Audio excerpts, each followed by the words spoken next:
Welcome to the Pettis Suspension and Breaks AFL Outer East Division 1 and 2 footy show this week. As usual, coming from Studio B, GameFace Central in Dandenong. The headlines for Division 1, a split round this week, and the top two, Monbulk and Pakenham, flex their collective muscle in outclassing Hillsville and Belgrave respectively. Although both the Hawks and Lions urgently require goal-kicking practice with the finals just around the corner.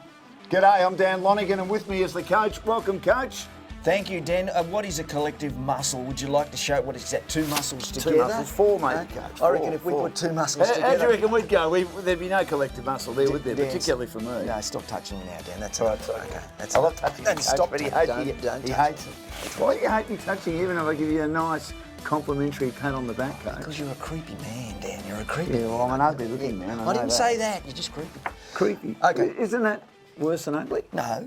Creepy, you could be creeping around in the dark and still be attractive, but people just can't see how ugly you are. Well, I mean, I creep around in the dark and walk into things because I can't see in the dark. I'm terrible.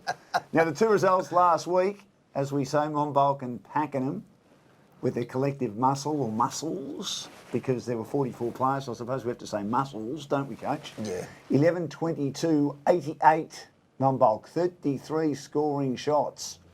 Need to work on the kicking, no doubt about that. Warburton Millgrove, 5-2-32. And Pakenham had 40 scoring shots to 7 against Belgrave and won by 98 points. The Lions, 16-24, 120. Once again, they shared the goal kicking around and also the behind kicking around, and the coach did that as well at the end of the match. Belgrave just 3-4-22. And the coach, who loves going out to Monbulk, they love him out there as well. They love him everywhere in the Outer East. He was at the Monbulk Warby game and caught up with the Hawks' Jono Havern after the win. And this is what he had to say.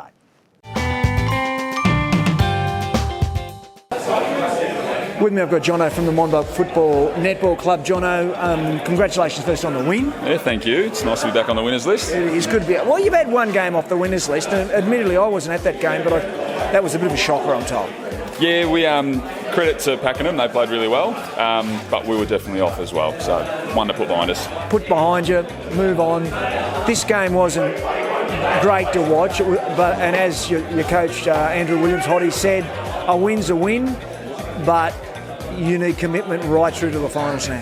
Yeah, absolutely. So we knew coming in Warby, they're never easy to play against. They like to play that slow, that slog type footy, and we were trying to run the footy today, and they were good. They put up a good fight. So, and then from now on, we got the bye coming up. It's probably come at a good time, and then we need 100% commitment from right now. We've asked for it from the start, but it's really important now. Jono, you've got a few coming back, I'm told, over the next few weeks. Some good players that didn't play or haven't been playing for a while. So that does a couple of things. It puts pressure on the players that are already in the senior team to make sure that they can try and stay there. And the other thing is it actually gives the club that depth that it has been lacking the last few weeks. Yeah, absolutely. It's going to make selection really hard. I sit up there as well and push magnets around the board, and it's a good position to be in when you've got some really quality footballers coming back, and unfortunately some good footballers are going to miss out, but that's just the way it is, and we're all mature enough to wear that. Can you just say some of the guys that will be coming back? Well, we had Langers missing today, who's a big option up forward. We obviously had Brodie Emmett back today. And then we've got blokes who have been in and out, like you've got Paddy Barge, who'll play regularly now, hopefully. We've got Wally, who's been in and out as well. Shane Williams, who missed this week, he'll come back. So we've got some really quality footballers to come back into this team. And all grades are going well at this stage? Yeah, everyone seems to be putting wins on the board. Our reserves are playing good footy at the moment too, which helps. Obviously the numbers coming back into the squad too contributes to that too. So I'm told you like to consider yourself a bit of a management type person, is that right, within the club? You said you're pushing magnets around, and once you get to that stage, Jono, at a football club where you're pushing magnets around, mate, that's important. Yeah, well, that's it. So the titles are playing assistant. Unfortunately with work, it's a bit hard to get into selection all the time, doing shift work, but yeah, it's a position I'm now in my 30s. I'm 30, I turned 30 this year, so something I want to do later on is coaching, and I'm trying to dip my fingers in it nice and early. Good on you, mate. You'll get a lot of cracks from the boys until one day you're their coach and you won't take any prisoners. One question though, what do you do for a living? I'm a public servant. Yeah? Yeah, we'll leave it at that. Leave it at that. Maybe he's a spy. I don't know. He's not allowed to talk about it. Good on you, Jono. Enjoy the bye. And I know that there will be 100% commitment from all of you leading into the finals. Absolutely. Thank you very much. Well, Dan, Jono is the sort of guy, he doesn't really want to talk too much about himself, but he opened up a little bit there to me, and I did ask him, what he does for a crust, and he said he's a public servant. So what do you think he does in the public service? Could be a clerk. I'm not sure, Coach. It's a very good question. You could do a number of different things, couldn't you? You could What if I be said an muscle, tough? He's a security guard. It's close. What is he? Are you a policeman? Jono's in law enforcement. Good on you, John. Law enforcement. Now let's talk about some of those games, Dan. You want me to talk about the Monbulk Warby Yes, game? you saw a fair portion of that, didn't I you? saw all of that game, although in between popping over and watching the netball girls play as well. Which, you by enjoy the that way, too? Oh, I love that. Good. That was a great A-grade game I saw between Warby and also Monbulk. Pretty close for most of the match, about 5 goals in it. This is netball, by the way. I'll get back to footy in a minute.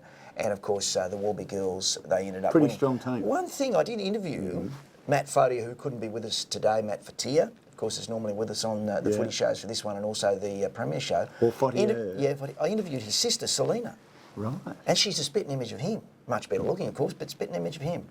So there, just a side note. I thought I'd I'd hope tell you so. that. Much better looking than Matt, with the greatest respect to Matt. But a good-looking family overall. Yeah, Monbulk, Warby got the jump on Monbulk early, got the first 2 goals, and I could see there was a bit of a look on some of the crowd's faces going, collective faces, going, ooh, what's going on here? Of course, they were beaten last week and beaten quite well by Pakenham. But it didn't take long. The Monbulk machine started to roll forward, and as you can see, lots of inside 50s there for those 33 scoring shots. They just couldn't kick straight. It's been their problem most of the year. In fact, it's infectious. There's quite a few teams, you look at the other game, the Pakenham game, that was 16-24, so there's a few teams doing it, but the ground at Monbulk, it's of course they had a redo with it, and they spent something like $500,000, and it does look great. There's no green there because of the winter conditions, and it's a little bit sort of wet on either ends in the goal squares. But other than that, there's really no excuse as to why these guys missed these goals. And I was talking to one of the players, or a couple of the players, who shall remain nameless, and I said, why is it that guys can't kick 50 metres? Now, I'm sorry, boys, I'm not playing footy, so I suppose I shouldn't be critical, but it's my job. Why can't you kick 50 metres? Some of these guys couldn't even get the ball to the goal square from the 50-metre line. And Monbulk, it's a true 50 metres. And the ground's in pretty good nick? The grounds was in reasonably, it was soft, it was in good nick. And someone said to me, well, at training, because the thing's been roped off, the goal square's been roped off, no one really bothers to kick too much at goal. Practice their goal kicking. I don't know, Hottie. I could be wrong, mate. If you're watching this, I know you do. If that's the case, get them out there having a kick a goal. But it's not just local footy, it's all footy, especially at the AFL. They're only allowed a certain amount of time out on the ground. I mean, the fitness people say they've been out 35 minutes, this guy's been out 38, this guy's been out 32, you can't be out any more than that. And they've actually got the amount of time they're allowed out. They've got the big charts in the fitness rooms. But, I mean, goal kicking is what costs teams games, particularly close games. Obviously, in that situation, Monbulk were always going to win. Well, not always, probably from about quarter time onwards. They just need to kick better. What happens in a final, maybe against a Pakenham or against a Doveton, where they do kick inaccurately and it's a cutthroat final and it costs them a spot in a grand final, or it sees them miss out on an opportunity. I know they play this week, so it's a split round, as you said, so they won't be playing coming up this week. I know they're going to the Greyhounds, the Dogs, I think it might be Sandown or somewhere like that, wherever the Dogs are on. They're just a team bonding session.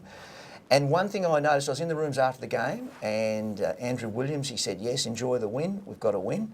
That's excellent. He said, but I need 100% commitment from every single player, because Monbulk at this stage have 7 or 8 guys ready to come back into the team over the next 2 or 3 They've weeks. had a lot of injuries, haven't they, They've in had a recent lot, but weeks? these guys Yeah. are ready to come back. So there's going to be a lot of pressure, excuse me, on spots in that team. So, I wouldn't be too worried about Monbulk at this stage, but I know that he wants 100% commitment from every single player, which of course every coach does.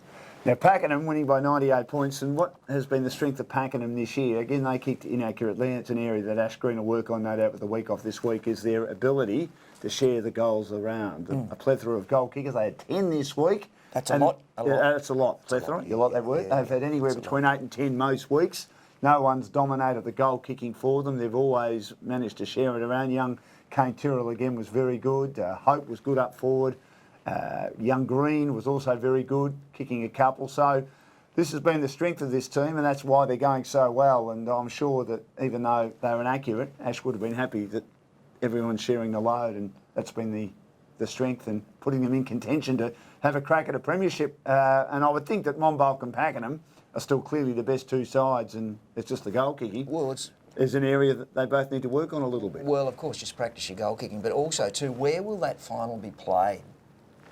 Or where will the finals going to be? If they're going to be played on the bigger grounds, that could be a worry for Monbulk.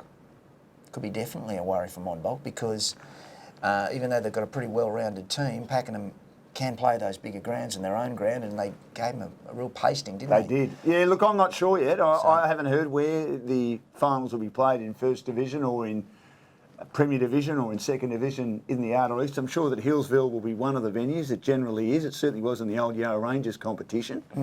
And obviously you've got good grounds like Berwick, but I mean they'll be playing in the finals in Premier. Narry will be playing in the finals in Premier. You'd be hoping that you wouldn't have the situation you had in the Sefnal last year where Berwick hosted the grand final and they played the grand final and they won. I don't think you can have teams hosting the grand final that are playing in the grand final. I think it needs to be at a neutral venue if possible, and Hillsville might be that venue. You've got to keep everybody happy, Dan. That's the thing. We've learnt that since we've been involved here at GameFace over the last 18 months, 2 years. We've got to keep the league happy. You've got to keep the players happy. You've got to keep the clubs happy, and the different divisional groups happy. I mean, it's not easy, but they're doing their best. But they do apply for it. The clubs get the opportunity to apply for it. Yeah. So we'll see what happens, but we don't know as yet. Obviously, we'll speak to Matt about that and also the rest of the league about when they'll make the decision about finals. Let's look at the team of the week. I had a crack at it this week. There are only 4 teams, so if you want to criticise me, you certainly can. If you want to praise me, I hope you will too on the GameFace Outer East Facebook. It'd be wonderful to get your input. And as I say, just 4 teams to choose from with the split round. It'll be the same next week. The back line, Bramage of Pakenham, Liam Tyrrell having a great year from Pakenham and Rack of Monbulk. The half back line, Penny of Pakenham, McHale of Warburton Millgrove and Wood of Belgrave. The centre line, Emmett of Monbulk, Dermot Yorney back in the team at Pakenham, one of their key players, and Morris of Warburton Millgrove. The half forward line, Berry, Pakenham, Leeds, Warburton Millgrove and Major of Monbulk. The forward line, Kane Tyrrell of Pakenham, Lind of Monbulk and Gamble of Pakenham. The ruckman, Joe Baker Thomas of Pakenham, Aaron Johns, the captain coach of Belgrave, and Beck of Monbulk. The interchange, Michael Sprouse, Belgrave, Ben Green, Pakenham, Hope of Pakenham, and Barnard of Warburton Millgrove. so was it tough picking that team? Yeah, it was. It was. I always try and share it around, even though, of course, they were comfortable margins for Monbulk and also for Pakenham over Belgrave and Warburton Millgrove. I mean, you've got to put players from Warburton and Millgrove in, and you've only got 4 teams to choose from as well. So, I mean, there are a lot of Pakenham players there because they won comfortably, and I know them, and I will say this, I know them a little bit better. I know what sort of positions they play. I don't know the other teams as well yet. I'm still learning, so I'm certainly willing to take criticism, but the caveat that I'll throw in there is I'm still learning where they're all playing. It's a bit like, under 10s when you're playing and everybody gets a medal. Is it like that with the team of the week? Yeah, it probably is a bit. Just got to put someone in a position and Chuck 'em in. you might have a ruckman playing as rover at this stage. But, I mean, in football, you've got to learn to be flexible. I've known Dan, ladies and gentlemen, for a long, long time, and he loves to be fair. He loves to get everybody in. He wants everybody to be happy, I'm trying to be... which very rarely works. I'm trying to be conciliatory, aren't I, Coach? Doesn't work, you're right. It backfires more often than not. Now, you're watching the Pettis Suspension and Breaks Division 1 and Division 2 footy show. Dan and the coach with you. The ladder in Division 1. Monbulk still on top after getting back on the winners list. Pakenham 4 points behind them, but a huge jump in percentage after the weekend. It's very tight between those two teams. In fact, 179.41 for Monbulk, 179.30 for Pakenham. As I say, Pakenham are going behind Monbulk, so they're definitely the best two teams. Doveton have got a game coming up this week. They are 3 wins behind Pakenham, having played 1 game less. Then Officer are 2 wins behind Doveton, but with a pretty good percentage. And then Mount Evelyn are also on 24 points as well, and they play this week. And then Emerald are on 12 points, and they're 1 game clear of the bottom 2, who have the week off, Belgrave and Warburton and Millgrave, who at this stage are probably fighting to stave off relegation. So we're probably looking at the former Yarra Rangers. You're looking definitely Monbulk, aren't you? Definitely they're in, but other than that, who else are we looking at? Well, the top 5 are definitely set, and you have to remember that the 5 Yarra Rangers teams were all in the top division in the Yarra Rangers last year. It's been a tough year for Warburton and Millgrave, as we know. Belgrave have improved in patches, although I think their back half hasn't been as good as their front half of the year because they have a young list. We know Emerald are a developing team. They've got better the longer the year's gone on. I think the night we went out there, it sort of ignited something in the fire, in the belly, I should say, of Emerald. I think after then they've decided that we're a great side, and we thank Coach and Dan for going out there. Not really, but I'm just trying to hang my hat on one of the reasons why Emerald have improved. Do you understand where I'm coming from, Coach? No. A fair amount of verbal diarrhea in there, Dan, but what he's trying to say is it's because of us that they've decided to play footy. I don't think so. No, well, I'm just trying to hang my hat somewhere, as I said. So we'll see what happens with Emerald for the rest of the season. Thank you, Coach. I'm very tongue-tied. Move on. But having a lovely time. Yeah, Officer look okay. Mount Evelyn look okay. So 2 games left for this round, and this is a big, big game. Could be a little bit of a dress rehearsal for the elimination final between Mount Evelyn and Officer, both on 6 wins and 6 losses. Mount Evelyn have been a bit up and down. They've been good enough to beat Pakenham. They've also been horrid enough to lose to Warburton and Millgrave this season. So their best is good enough and their worst is terrible. But they're at home and maybe over Officer, but Officer can kick big scores. And then our match of the day for GameFace, Stephen Mill making an appearance, as he has for Wurriyallik in the Premier Division of the Outer East. He'll be lining up for the Emerald Bombers, a team where he played not so much the Emerald Bombers, but he played for the Essendon Bombers, didn't he, in the reserve? So he knows what it's like to wear a red and black jumper. He did. Yeah. He actually went played over in the Premiership for the reserves, and he went overseas and played in the Essendon side. Remember when they used to? That's right. They used to go overseas and play games, exhibition games at the Oval in London. He actually went over that year. I can't remember what year it was. I think it was about 99. 99. Yeah. And then Essendon let him go to St Kilda. Yeah, St Kilda picked him up early in the rookie draft. Yeah, which is probably one that got away because Milne was one of those players. It's funny, since I sort of knew Steve a fair bit when when we used to work on the radio, and I got to know him. He's always one of those annoying guys on the field to watch. You think if but a great fella not off the playing field. for your team because I am a Bombers supporter. So you'd watch him play and go, "You're annoying. You just drive me nuts." When you meet the bloke, he's just such a nice person, isn't he? He's one of the nicest blokes you'd ever There's a meet. little bit of white line fever with him, no doubt about that, but he's not the only player. No. That's the way he plays. You're a bit like that. Oh, absolutely. You're a bit- Dan's a I'm bit white like line that. fever everywhere, Coach. Emerald at home to Doveton, so Stephen Milne lining up for Emerald, and that'll certainly help them. Look, I think Doveton will win. They've been very good. They've struggled a bit against the top 2. Clearly the 3rd best side, so I think they've got the double chance and they want to make sure that they stay there, but they'll get a good crowd at Emerald for Stephen Milne being there, and if they can get the ball forward often enough, He's still he playing could well. cause some damage. He certainly is. I'm tipping Mount Evelyn and Emerald, the 2 home teams. As I say, Emerald and Doveton, GameFace's match of the day in Outer East. You're watching the Pettis Suspension and Breaks AFL Outer East Division 1 and Division 2 footy show. Let's move on to Division 2. Dan Lonigan with you along with the coach. And Kinglake's premiership ambitions take a hit as Powtown remain firmly on track for a final spot with a percentage booster over Kinglake.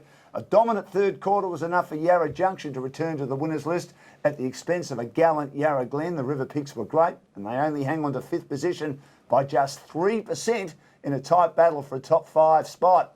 Another team in the scrap for 4th and 5th, Gembrook Cockatoo. They beat Yea by 19 goals to jump to 4th, and Seville's potent forward line took Alexandra to the sword and out of finals contention. Alexandra 7-9-51, defeated by Seville 17-14-116. Powelltown 17-16-118, too good for Kinglake. Talk about Paul kicking coach, 20 scoring shots, and the Lakers finished at 4-16-40. They've got a lake there. Yarra Junction 16-8-104 over Yarra Glen 11-10-76. He has not broken stride, the man next to me. And Gembrook Cockatoo 24-13-157. Now he's smiling. Annihilated Yea 7-1-43. So big win. Let's look at the matches. We'll start with the A game first against Gembrook Cockatoo. And as I said, Gembrook Cockatoo getting a really big percentage booster, which will help them in their quest to play in the finals. I'm looking forward. I'm looking forward to the finals of this competition. Admittedly, I haven't seen any of the games, but it's just so tight, isn't it? It's just so tight, this competition. Well, it is. Yeah. This division, I should say. You just don't know who's going to make the finals yet, and that's what you want. I mean, we talked about First Division. The top 5's been settled for a while. Positions not yet, but in this competition, top 5 not settled as yet, and it'll go right down to the wire. It's exactly what we want. And we've spoken about Gembrook Cockatoo being young, but they've got those AFL players who've played a lot of senior footy in Michael Ferrito and Tarkin Lockyer. And Tarkin Lockyer kicked a bagful on the weekend, the former Collingwood player, and they're certainly helping their side stay in the hunt for a top 5 spot, which would be good for them. So the question is, obviously the team that wins goes up, right? How much of a leap? Is that a quantum leap from that division into First Division? I don't think it necessarily is, because we've got some decent players playing in this competition. Well, these teams have been, my understanding is they've been in Second Division in the Yarra Rangers comp for quite a while, so it will be something different for them. So they'll have to go out and probably recruit and get some more players, get some more experienced players and maybe slightly better players. It'll be wonderful for them, an opportunity to play at a high level. You've got to take it. I know there are clubs in country footy and local footy that are happy where they are, but I think in divisional footy, and particularly in a new competition like this, you've got to embrace the concept and give it a go and see if it suits you. And here's a chance for one of those teams. When they want to win a premiership, at the end of the day, premiership's on the line, and then, of course, the other prize is they go up a division. Yeah, and we've spoken about this before. The Yarra Rangers comp is gone. The Sefnal comp is gone. Correct. This is outer east. Like it or lump it. Of course, there are certain teams in Premier that trying to decide they may lump it and move on. Whatever, that's their choice. But the majority of the teams are enjoying this competition. They are. It's tough, I know, because it's the first year. But it's the teams that embrace it now.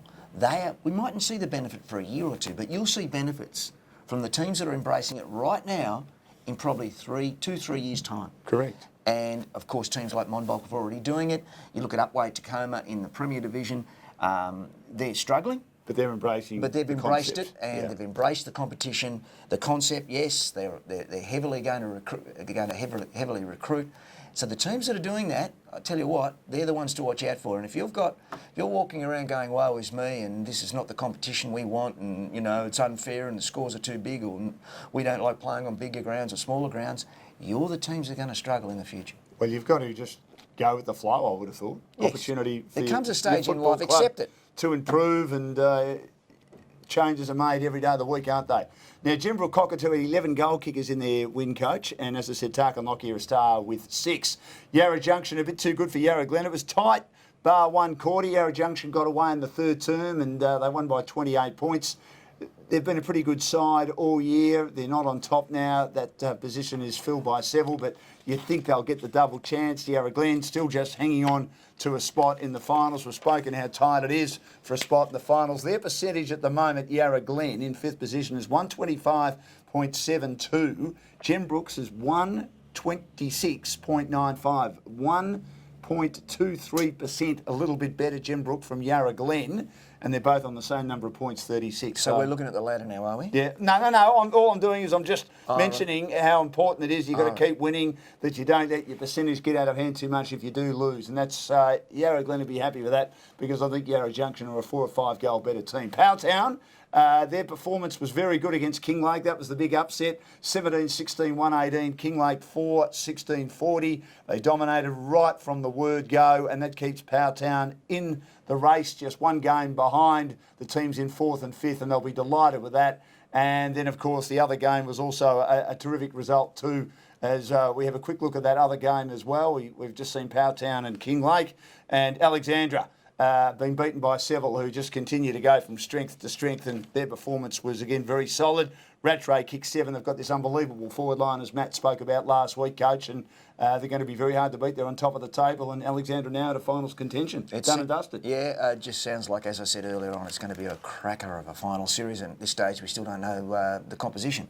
Which is exactly what we want. Okay, let's have a look now at the Division 2 Team of the Week. Thanks to Matt Footy for putting this together. Yeah, it's Footy. Footy. Sorry, Matt. I'll get it right eventually. I'll probably get it right come the last show that we have, which will be the grand final show. You deliberately get it wrong. No, I don't. Yes, you do. I reckon you deliberately get I things like the wrong. French version of it, though. How do you know that that's how you say it in French? Footy. How do you know you say it? Footy. How do you know that?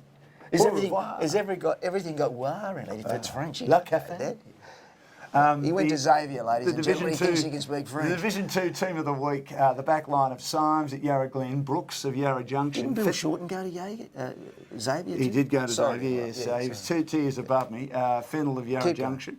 Half-back line, Chandler of Yarra Junction, Garthwaite of Powtown, and Hammond of Yarra Junction. Centre line, Smith, Yarra Glen, Gardner, Yarra Glen, O'Keefe of Seville. The half-forward line, Tarkin Lockyer, the former Collingwood star, from Gembrook, Cockatoo. Johnson, Yarra Junction, Brown, Gembrook, Cockatoo. The forward line, Telford, Yarra Glen, Rattray after his 7 goals from Seville, and Rowan from Powtown. The ruckman, Armstrong, Yarra Junction, Holmes, Yarra Junction, and Hurley from Yarra Glen. The interchange, Penwell, Seville, Steiger from Alexandra, Tilley from Gembrook, Cockatoo, and Hadger from Powtown. That's a good team Good too. team. If you've got a view on that, make sure you get on the GameFace Facebook, the Outer East GameFace Facebook, and put your view forward on Matt's Division 2 Team of the Week. The ladder still tied at the top. Seville and Yarra Junction on 52 points, with Seville ahead because of their whopping percentage, or as Coach has got their whapping percentage, Wascally Wabbit. Kinglake, a win behind them in 3rd position after losing on the weekend. Yarra Glen and Gembrook Cockatoo on 36 points, and we've spoken how close it is. Just 1 percentage point between the two. Gembrook Cockatoo ahead of Yarra Glen at the moment. Then Powtown nipping at the heels on 32 with a solid percentage, followed by Alexandra, now out of contention as we mentioned, and Thornton, Eildon and Yea rounding out the bottom 2. To this week, some big games, Seville and Gembrook Cockatoo. Gembrook Cockatoo looking to stay in the top 5. Won't be easy, Coach, as they travel to Seville, who are very hard to beat with that very strong forward line. I'm about to say something I never like people saying, and I never like to say it myself, but Seville for mine. I was trying to work out where you were coming from. Seville for mine as well, Coach. Alexandra hosting Kinglake. Alexandra for mine? No, I think Kinglake for mine. Kinglake for mine. Travelling to Alexandra. They need to win after a poor effort last week. Powtown taking on Yarra Glen. This will be the match of the round. Could decide 5th spot come the end of the season. An absolute corker. Can't wait for it. My opinion in this game, I'll get full mine out of it. FM gone. MON. I'm picking Powtown at home narrowly. Should be an absolute belter. Powtown for mine. And Yarra Junction to have a percentage booster for mine against Thornton Eildon. Yeah, for mine, I agree that for mine. And Yale will get 4 points because they have the bye. For mine, that's one of the best shows we've done in a while. Goodbye, Coach. This has been a wonderful show, I think, for Division 1 and Division 2, the AFL Outer East Footy Show. Thanks to Pettis Suspension and Brakes. They always look after us. Good on you, Mark and the gang. From Studio B, GameFace Central, Dandenong. We'll see you next week. Enjoy the footy and get your GameFace on.